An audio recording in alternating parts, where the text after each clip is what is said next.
3వ వచనం నుంచి ముందుకు సాగిపోదాం. అపవిత్రాత్మ ఒక మనుష్యుని వదిలిపోయిన తర్వాత అది విశ్రాంతి వెతుకుచు నీరు లేని చోట్ల తిరుగుచుండును. విశ్రాంతి దొరకనందున నేను వదిలి వచ్చిన నా ఇంటికి తిరిగి వెళ్ళుదును అనుకుని వచ్చి ఆ ఇంట ఎవరునూ లేక అది ఊడ్చి అమర్చి ఉండడం చూచి వెళ్ళి తనకంటే చెడ్డవైన మరి 7 దయ్యములను వెంటబెట్టుకుని వచ్చును. అవి దానిలో ప్రవేశించి అక్కడనే కాపురముండును. అప్పుడు అందుచేత ఆ మనుషుని కడపటి స్థితి మొదటి స్థితి కంటే చెడ్డదగును. అలాగే ఈ దుష్టతనం వారికి సంభవించునను. దేవుడికి స్తోత్రములు కలుగును గాక.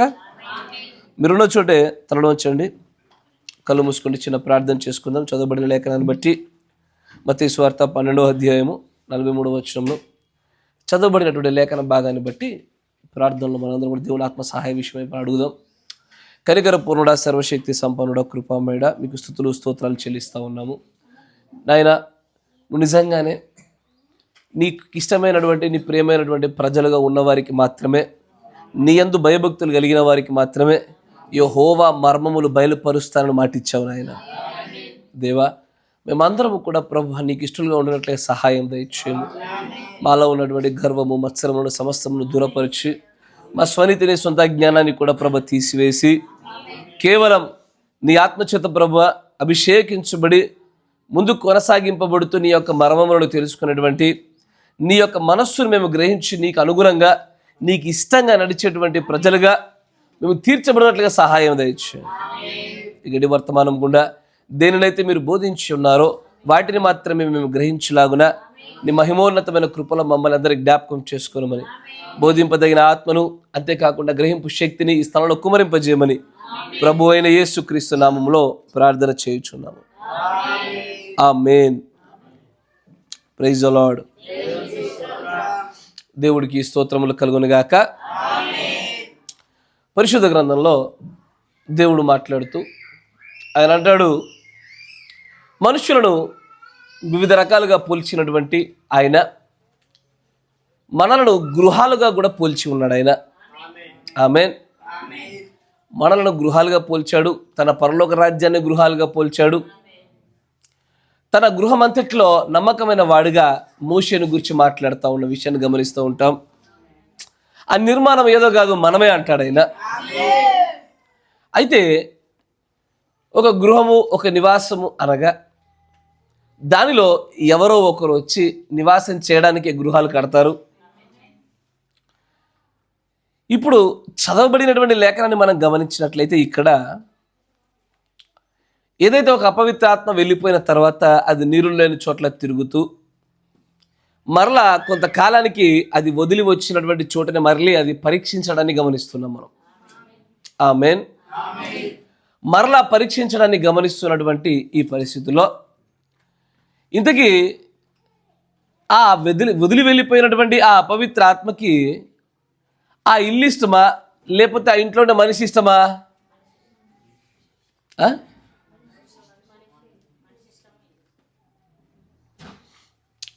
దానికి కావాల్సింది మనిషే, కానీ ఆ మనిషి గృహంలోనే ఉంటాడు కాబట్టి ఆ గృహం దగ్గరే దానికి కాపలా కాస్తూ ఉంటుంది.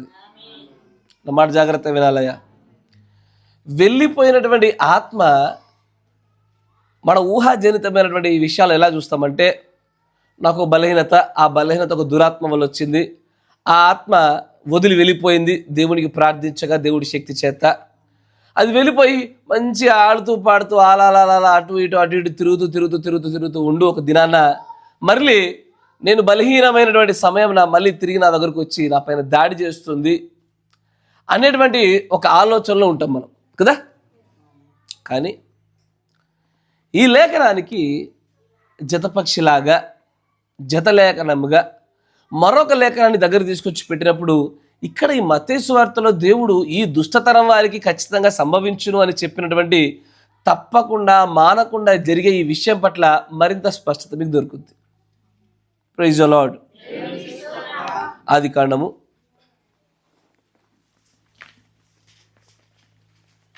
4వ అధ్యాయము 6వ వచనం. ఆదికాండము యెహోవా కయీనుతో నీకు కోపమేలా? ముఖము చిన్నబుచ్చుకొని ఉన్నావేమి? ముఖం చిన్నబుచ్చుకున్నావేమి? చూడండి జాగ్రత్త. ఒకటి, ఇప్పటికే అక్కడ ఉన్నటువంటి కయీను చాలా తప్పిదాలు చేశాడు. ఒకటి, దేవుడు తన అర్పణ లక్ష్య పెట్టకపోయేసరికి ముఖం చిన్నబుచ్చుకొనుట ఒకటేనా? తర్వాత 2 కోపము, 3 హత్య. కరెక్టేనా? దాని పైన జరిగిన విషయాలు చూడండి. దేవుడి మాట పలకడానికంటే మునుపు కయీను చేసిన తప్పిదాలు. హెబ్రీ పత్రికలో 11వ అధ్యాయం ప్రకారం చూస్తే అవిశ్వాసము కదా. అవిశ్వాసము కూడా పాపమే. మొట్టమొదటి పాపము అవిశ్వాసము, 2 చిన్నబుచ్చుకొనుట, 3 కోపము, 4 హత్య. He did not performed well. సరేనా? అయితే అప్పుడు దేవుడైనటువంటి యెహోవా అంటాడు ఏమని? చూడండి, నీ ముఖము చిన్నబుచ్చుకొని ఉన్నావేమి? నీవు సత్క్రియ చేసిన ఎడల తలనెత్తుకొనవా. ఇక్కడ ఇంగ్లీష్లో if thou does well, well అంటే మంచిగా నువ్వు చేసి ఉంటే, మంచి పని చేసి ఉంటే, చక్కగా ప్రవర్తించుంటే, అంటే నువ్వు చేయవలసినదే చేసి ఉంటే తలెత్తుకొని ఉండేవాడివి కదా. అయ్యో, ఇక్కడే అసలు సిసలైన మ్యాటర్ ఉందమ్మా. మత్తయి సువార్త 12వ అధ్యాయంలో అక్కడ కనబడుతున్నటువంటి ఆ ఆత్మకి, దాని నియమాలకి, ఇక్కడ ఉన్నటువంటి ఒక నియమానికి జత చూడాలా. నీలో నుంచి ఒక అపవిత్రాత్మ వెళ్ళిపోయింది, కానీ వెళ్ళిపోయినటువంటి ఆ ఆత్మ నీలోనికి రావడానికి, అది నిన్ను చూసి ఇష్టపడడానికి, నీలోనికి రావడానికి అది ఏదైనా ప్రయత్నం చేయాలంటే నీవు సత్క్రియ చేయడం ఆపేసిన క్షణముననే నీ పైన దానికి మక్కువ వచ్చేస్తుంది. పాపం అప్పుడే రాలే, నీళ్ళు అప్పుడే పాపం రాదు. నువ్వు సత్క్రియ చేయనటువంటి ఆ పనిని బట్టి అక్కడ నీ ఎదుటగానే ఏది సత్క్రియ చేయకుండా ఉండిన ఆ పరిస్థితుల్లో అక్కడ అంటాడు చూడ, ఎడల అది వాకిట్నే తిరుగుతుందిగా. ఆ పాపానికి కారణము ఆత్మ నీ గృహానికి ఏది ఎక్కడి నుంచి అయితే వదిలి వెళ్ళిపోయి బయటకు వచ్చానో మళ్ళీ తొంగి చూద్దామా అని చెప్పి చూసి అటు వెళ్ళిపోయేది కాదు. అదేం చేస్తుంది? ఇప్పుడు నీలోంచి వెళ్ళిపోయింది. కోపం అనే ఆత్మ, సనుక్కునే ఆత్మ, చంపే ఆత్మ. చంపడం అంటే తెలుసు కదా, ఎదుటివాడి యొక్క ప్రభావాన్ని తగ్గించే రీతిలో మాట్లాడే ఆత్మ, ఎలా పడితే అలా వదులుగా తిరగబడుతున్నటువంటి నాలుక ఆత్మ. ఇస్తారు త్రాగుడు ఆత్మ అవ్వచ్చు, స్మోకింగ్ ఆత్మ అవ్వచ్చు, అది సినిమాల ఆత్మ అవ్వచ్చు, సీరియల్ ఆత్మ అవ్వచ్చు, అది ఏ ఆత్మ అయినా సరే వదిలి వెళ్ళిపోయింది. తర్వాత వచ్చి ఎక్కడుండదు, నీ వాకిటలోనే తిరుగుతూ ఉంటుంది. ఎప్పుడు బలహీన పడతావా, ఎప్పుడు సత్క్రియ చేయకుండా ఉంటావా అని. ఎందుకంటే మత్తయి సువార్త 12లో దేవుడు చెప్పినటువంటి తెలుసుగా ప్రసంగి ప్రకారంగా ఇదివరకు జరిగింది ఇప్పుడు జరగాల, ఇప్పుడు జరిగిన తర్వాత జరగాల.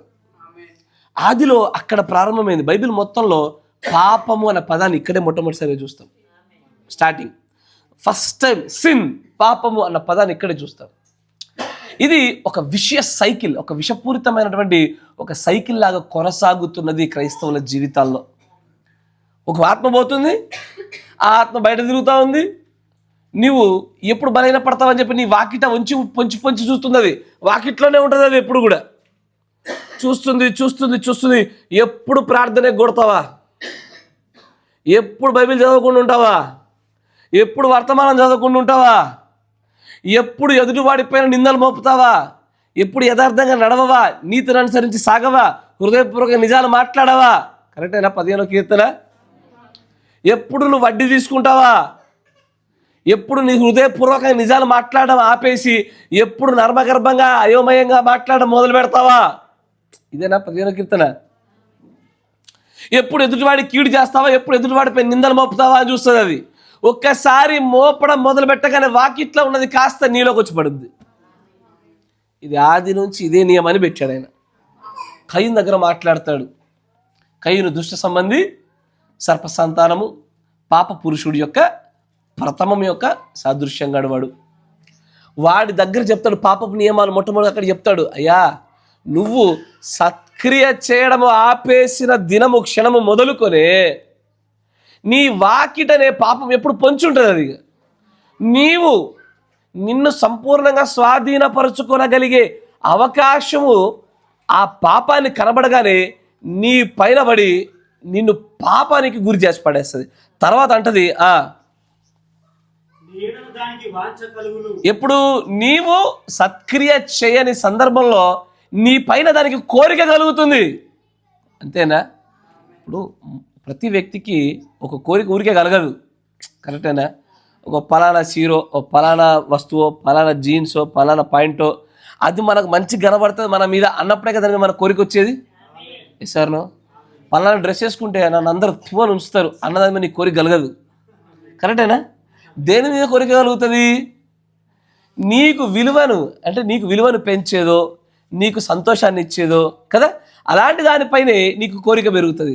సార్నో అట్లాగే పాపానికి కూడా నీతిమంతుల పైన కోరిక ఉండదు. దానికి పాపానికి సత్క్రియ చేసే వారి పైన కోరిక ఉండదు. పాపానికి బైబిల్ చదివే వాళ్ళపైన, వాక్య ప్రకారం నడిచే వాళ్ళపైన, దేవుడు దేవుడు అని చెప్పేసి దేవుడి కోసం సమస్తాన్ని వెచ్చించే వారిపైన పాపానికి ఆసక్తి లేదు.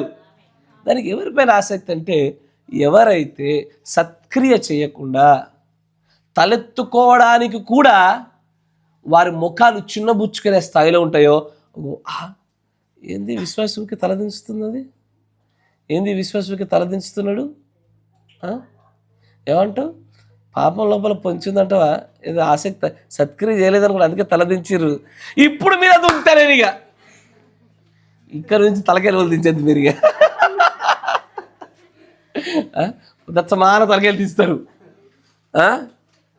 సత్క్రియ చేయనప్పుడే కదా. ఇప్పుడు కాపరి వర్తమానం చెప్తుంటే అది ఏ వాక్యమైనా సరే, సత్క్రియ చేయకుండా ఉన్నప్పుడే ఆ వాక్యం గుచ్చినప్పుడే తలదించుతాం మనం, కరెక్టేనా? ఒక దించిన సమయంలో నీకేమర్థమవుతుంది తెలుసా? వాకిట పాపం నీకు దాని పైన వాంచగలుగుతుంది, కోరిక కలుగుతుంది. తలెత్తుకో, యేసుప్రభు రక్తం ఇంకా మనకు నిలిచే ఉన్నది.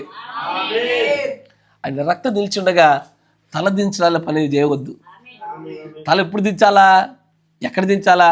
తప్పు చేసి పాపంలో ఉన్నప్పుడు, నీకు దిక్కుతోచని పరిస్థితిలో ఉన్నప్పుడు, నీకు విడుదల విమోచన లేనప్పుడు, సిల్వర్ రక్తమే మన దగ్గర ఉండగా మన తలెత్తుకోవడానికి మనకు అడ్డుగా నిలబడింది ఏది లేదుగా అని అంటాడు.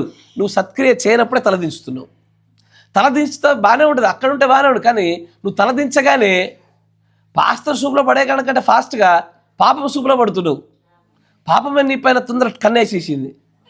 ఇప్పుడు అది అంటది, I love you sister, I love you brother, బాగా దించుతున్నావు, నువ్వు నేను జత ఇక మరిద్దరు కలిసి ప్రయాణం చేద్దామా అంటది కదా. సార్ అప్పుడు ఒకసారి నీ పైన దానికి వాంఛ, కోరిక కలగగానే ఏమవుతుంది? తర్వాత అంటాడు చూడు లాజిక్, ఇకపైన అది నిన్ను ఏలుడు కాదు, ఫస్ట్ నువ్వు దానిని ఏళ్తావిగా. మామూలుగా ఏలవు, పాపాన్ని ఏలడంలో నువ్వే ఇక, నీ తర్వాత ఎవడైనా. ఏలడం అంటే ఏంటిది? పరిపాలన చేయడం. పరిపాలన అంటే నీవు అనుకున్నట్టుగా సాగుతుంది, అక్కడ నీ నియమాలు చెల్లుతాయి, నీ అధికారం చెల్లుబాటు అవుతుంది. నువ్వు అనుకుంటే చేయగలుగుతావు, లేకపోతే దాని పక్కన పడుకోబెట్టగలుగుతావు, కరెక్టేనా? ఇదంతా జరిగేది ఎప్పుడయ్యా? మనము దేవుడి చేత మేలులు పొంది మనలో ఉన్నటువంటి అపవిత్రమైనటువంటి ఆత్మ వెడలిపోయిన తర్వాత, వెడలిపోయిన ఆ ఆత్మ సత్క్రియ ఎక్కడైతే లోటుగా ఉంటుందో అది మళ్ళీ ఇష్టపడుతుంది మనల్ని, కరెక్టేనా? మళ్ళీ ఇష్టపడి అక్కడ ఆ వ్యక్తి ఎప్పుడైతే అవకాశం దొరుకుద్దో ఆ వ్యక్తిపైకి, ఆ విశ్వాసిపైకి దాడి చేసి అది మరలా 7 ఆత్మలు పట్టుకొచ్చింది. ఇప్పుడు లాజిక్ చెప్పండి, 7 అనేది మినిమం కదా, మినిమం గ్యారంటీ. 7 కంటే ఎక్కువైనా పట్టవచ్చు, ఎందుకంటే సేన అనేటువంటి ఆత్మల యొక్క సమూహము చేత దాడి చేయబడ్డ ఒక మనుషుని చూస్తున్నప్పుడు మనకు అర్థమవుతుంది ఆ విషయం. అయితే ఆ సేన అనేటువంటి ఆ ఆత్మ కలిగిన వ్యక్తిని మనం గమనిస్తే ఈ 7 వచ్చాయి. ఇప్పుడు నెక్స్ట్ తర్వాత పరిస్థితి ఏంది? ఇప్పుడు ఒక రోగానికి మందు వైద్యం చేయబోతా ఉంటే ఆ రోగం పోయినట్టు పోయి వచ్చి ఈసారి 3 రోగాలు వచ్చినాయి. ఇప్పుడు ఎన్నిటికి వైద్యం చేయాలా? 3టికి చేయాలా. ఇప్పుడు ఎన్నిటికి చేయాలా? మనము 7టికి చేయాలా. ఎన్నిటికి? 7టికి వైద్యం. ఎందుకు తిరుగుతున్నావు నువ్వు? ప్రార్థన ప్రారంభమై 10 నిమిషాలు కానీ ఎందుకు తిరుగుతున్నాడు? కూర్చో, అక్కడే కూర్చో. అట్లా వెళ్తున్నప్పుడు ఎవరో ఒకరు పెద్దోళ్ళు తీసుకొని అట్లా తిరగద్దురమ్మా అని 4 మాటలు చెప్తే నేను మధ్యలో వాక్యాన్ని ఆపకుండా ఉంటాగా. మీరు పెద్దోళ్ళు మీరు చెప్పరు.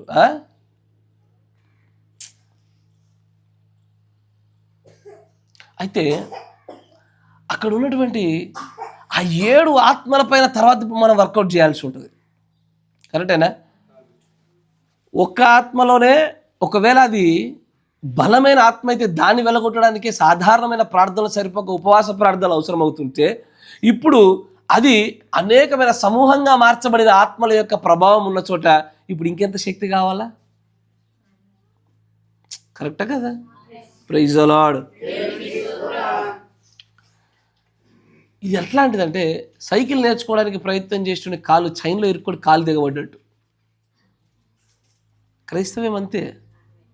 నువ్వు దీనిలోకి వచ్చావా, దీని నియమాలు తెలుసుకొని చక్కగా నడిస్తే నీకన్నా చక్కగా ఆశీర్వదించబడేవాడు లేడు. కానీ దీంట్లోనికి వచ్చి అడపా మిడిమిడి జ్ఞానం చేత భక్తి చేస్తూ, ఆ మిడిమిడి జ్ఞానం చేతే నేను నీతిమంతుని, భక్తిపరుని, మంచి వ్యక్తిరాలని అనుకుని నిన్ను అనుకుంటూ ఒక దురాత్మ పోగానే నీ భక్తిలో కొనసాగుతుండగా మరికొన్ని ఆత్మలు రాగానే ఇంకా అదే అంటాడు కదా. కడపటి స్థితి మొదటి స్థితి కానీ ఇంకా చెడ్డది. అంటే అసలు సైకిల్ నేర్చుకోవడానికంటే ముందే నీకు ఆరోగ్యం బాగుండేది, నేర్చుకున్న తర్వాత ఇంకా పాడైపోయింది.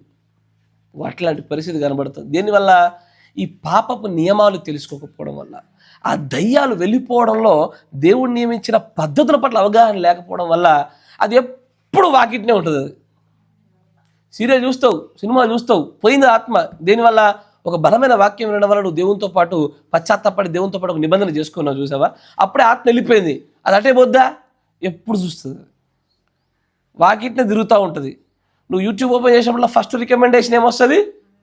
నువ్వు వదిలేసిన అవే సీరియల్ వస్తాయి. నువ్వు వద్దనుకొని ఇచ్చి ఇకపైన పెట్టి చూడొద్దనుకున్నా అయ్యే పనికి మాలనే వస్తాయి. 1-2 రోజులకు గెలుస్తావు, దాటేస్తావు దాన్ని. 4వ రోజుకి 5వ రోజుకి సరే ఇదేందో ఊకొస్తుందో బాబు అని చెప్పి ఊరికే నొక్కుతావు. అది దొరికిండ్రా అని చెప్పి మీద పడుతుంది. అది సార్ నో అంతేనా? ఇట్లా డ్రింకింగ్ మానేసిన వాళ్ళ పైన ఇదే నియమము, స్మోకింగ్ మానేసిన పైన ఇదే నియమము కదా, కొట్టుడు మానేసిన పైన ఇదే నియమము, బూతులు మాట్లాడు మానేసిన పైన ఇదే నియమం. మారినట్టే మారుతారు, వెంటనే జరుగుతున్నాయి. ఎందుకయ్యా అంటే వాళ్ళు సత్క్రియ చేయడంలో విసిగిపోయి, సత్క్రియ చేయడంలో దినదినపు ఉదయకాలంలో మాట్లాడిన చూసారా, దినదినపు ఉజ్జీవము, everyday, day to day revival ఉంటుంది. ఆ దినదిన ఉజ్జీవమును కొనసాగించుటలో విఫలమైన వాళ్ళే ఆ రకమైనటువంటి పాపము చేత మరలా వాంఛ కలిగి దాన్ని ఏలే పరిస్థితి వరకు ఎందుకు వెళ్తున్నారంటే ఇదే కారణం. అయ్యా మీకు అర్థమయ్యే భాషలో చెప్పాలంటే వెరీ సింపుల్గా, భౌతిక ఆహారం ఎలాగో ఆత్మీయ ఆహారం అలాగే. Very simple. భౌతిక ఆహారము ఒక రోజంతా తినకపోతే ఎలాగో నీరసించిపోతావో, ఆత్మీయ స్థితి కూడా అంతే. నువ్వు ప్రార్థన చేసుకోకుండా, బైబిల్ చదువుకోకుండా, వర్తమానం వినకుండా నువ్వు ఎంత సమయాన్ని గడుపుతుంటావో అంత ఆత్మీయంగా బలహీనపడతావు నువ్వు. అప్పుడు వెళ్ళిపోయిన అవే ఆత్మలు మళ్ళీ వచ్చి పడుతున్నాయి. వెళ్ళిపోయినా అదే ఆత్మ వచ్చి మళ్ళీ దాడి చేస్తూ ఉన్నాయి. అవి దాడి జరగకుండా ఉండాలంటే ఏం చేయాలా? ఇప్పుడు ఒక మాట చెప్పండి, నీకు ఆకలి కాకుండా ఉండాలంటే ఏం చేయాలా?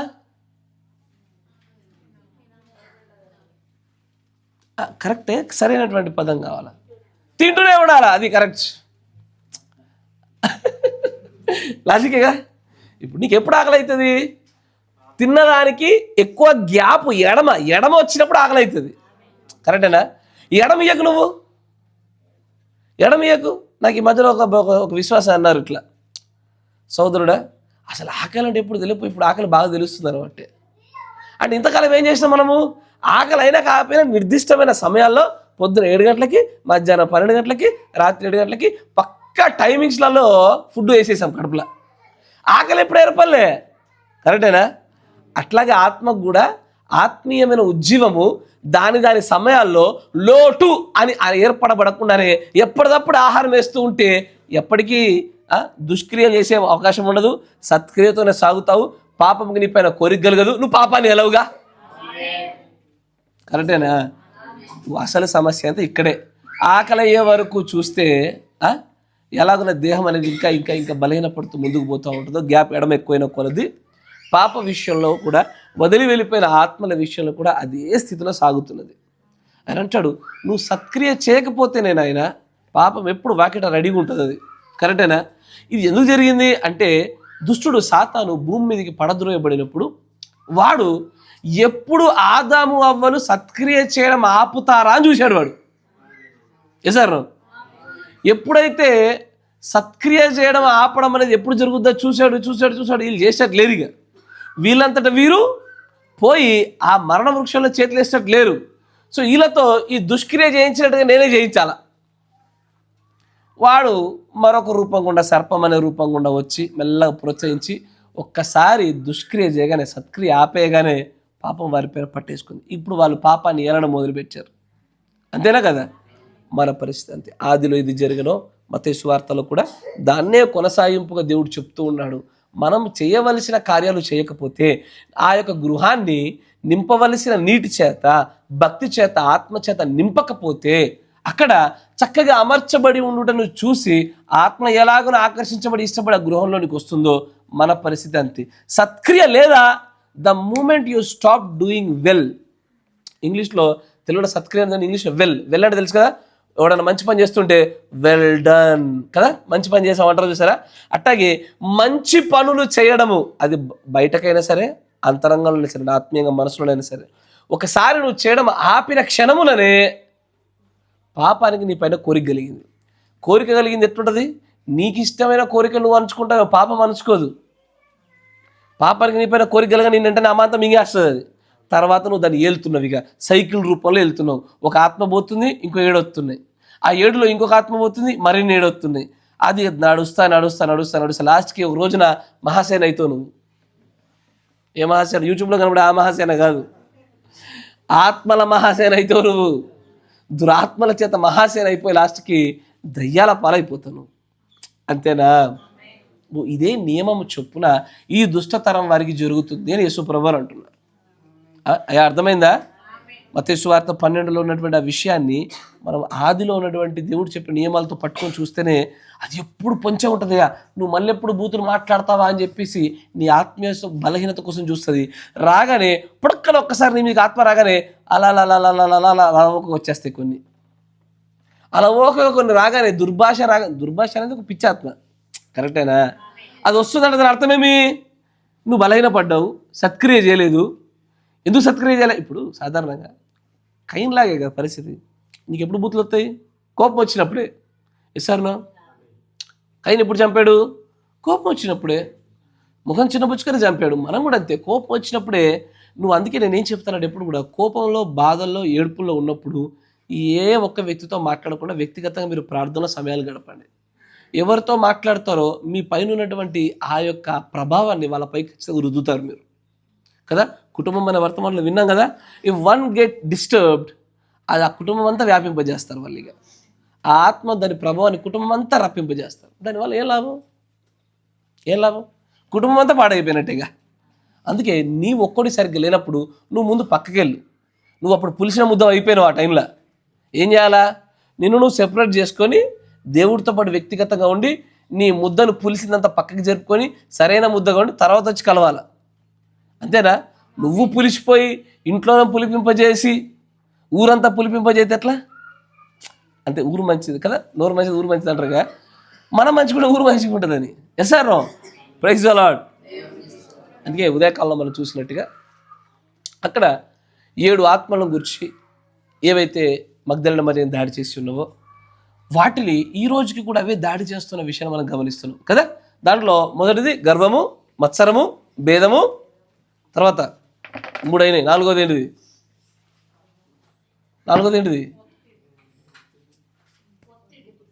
క్వశ్చన్ అడిగి ఒత్తిడి పెట్టిన మిమ్మల్ని. ఒత్తిడి,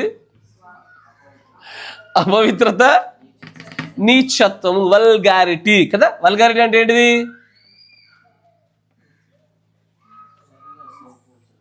సరిగ్గా తగినది కాకపోవడము కదా.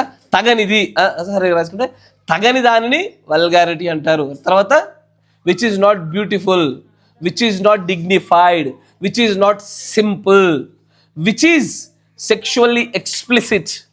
Yes or no? ఇవన్నీ కూడా అందుకే గుర్తుపెట్టుకోవడానికి రాసుకోవాలా. గుర్తుంచుకోలేరు, రాసుకోలేరు. ఇట్లే వేరే వలన ఇట్లనే అట్లా వదిలేసి ఏం లాభం దాని వలన? నిజ జీవితంలో మిమ్మల్ని మీరు పోల్చి చూసుకోవాలి కదా. Praise the lord. అంటే తగనిది, అందంగా ఉండనిది, శరీర భాగాలు కనపరిచేది, తర్వాత హుందాగా రాజసంగా అంటే రాజులు రాజవంశీయులు ధరించనిది. కరెక్టేనా? మీకు యూట్యూబ్ మీరు వెతికారుగా వల్గర్ డ్రెస్ అంటే ఏమొచ్చింది? ఎప్పుడైనా ఒక రాజు యొక్క కుమార్తె రాణికి ఎప్పుడైనా అట్లా డ్రెస్ ఏమైనా చూసిర్రా? జిందగీలో కనబడదు. కరెక్టేనా? రాణులు రాజవంశీయులు అలాంటి వస్త్రాలు వేసుకోరు. మరి మనం కూడా రాజులమేగా, రాజు యొక్క కుమారులమేగా. దేవుడు రాజు అయినప్పుడు ఆయన కుమారులు మనం రాజకుమారులమేగా, రాణిలమేగా. మరి మనం ఎలాగో అలాంటి వస్త్రాలు వేయగలుగుతాము? ఎక్కడో విత్తనంలో తేడా, ఎక్కడో బీజంలోనే తేడా ఉంది. ఆమేన్. Praise the lord.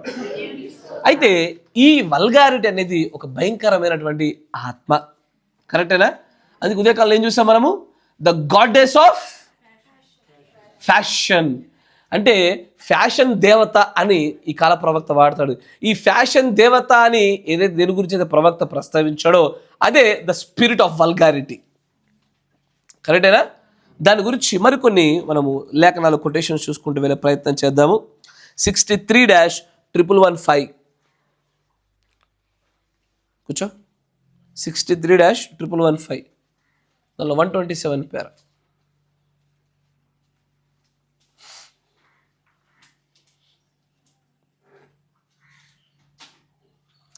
నేను ఏం చెప్పాను? 333 అని చెప్పానా? 115 కరెక్ట్.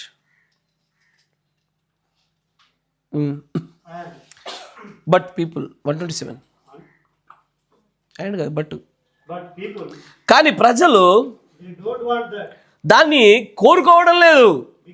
ఎందుకంటే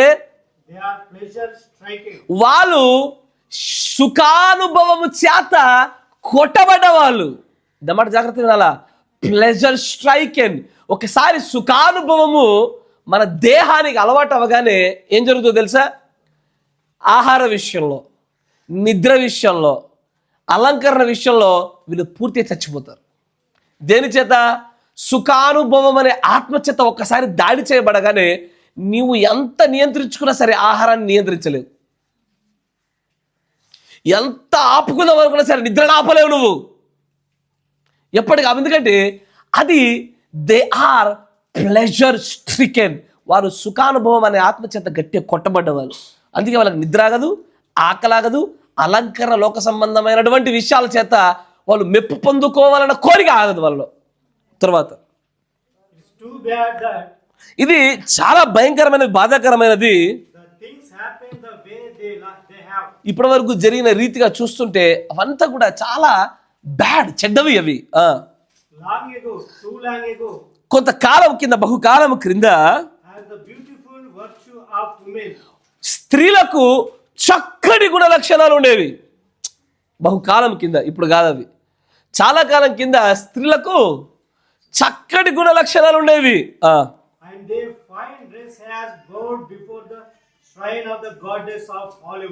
కానీ వాళ్ళ యొక్క వస్త్రాలు హాలీవుడ్ దేవత ఎదుట, శ్రైన్ అంటే పుణ్యక్షేత్రము, మందిరము, గుడి, హాలీవుడ్ దేవత యొక్క మందిరం దగ్గర వాళ్ళ వస్త్రాలు సాష్టాంగపడ్డాయి, మొక్కడం మొదలుపెట్టాయి.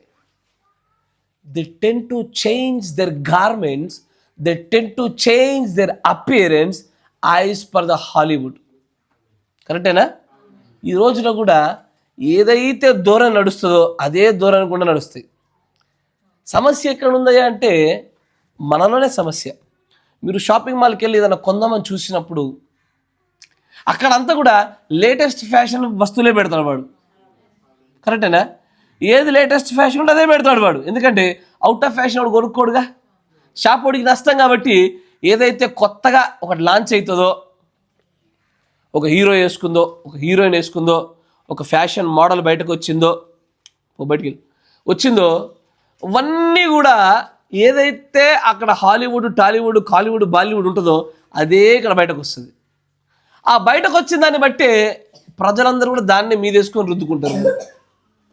కానీ ఆయన ఏమంటారంటే ఇక్కడ దేవుని యొక్క ప్రవక్త అంటాడు, it is a goddess of Hollywood. Hollywood దేవత అట. హాలీవుడ్ దేవత ఉందా?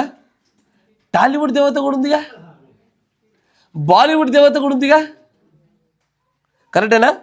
బాలీవుడ్ దేవత కూడా ఉందిగా, హాలీవుడ్ దేవత, బాలీవుడ్ దేవత,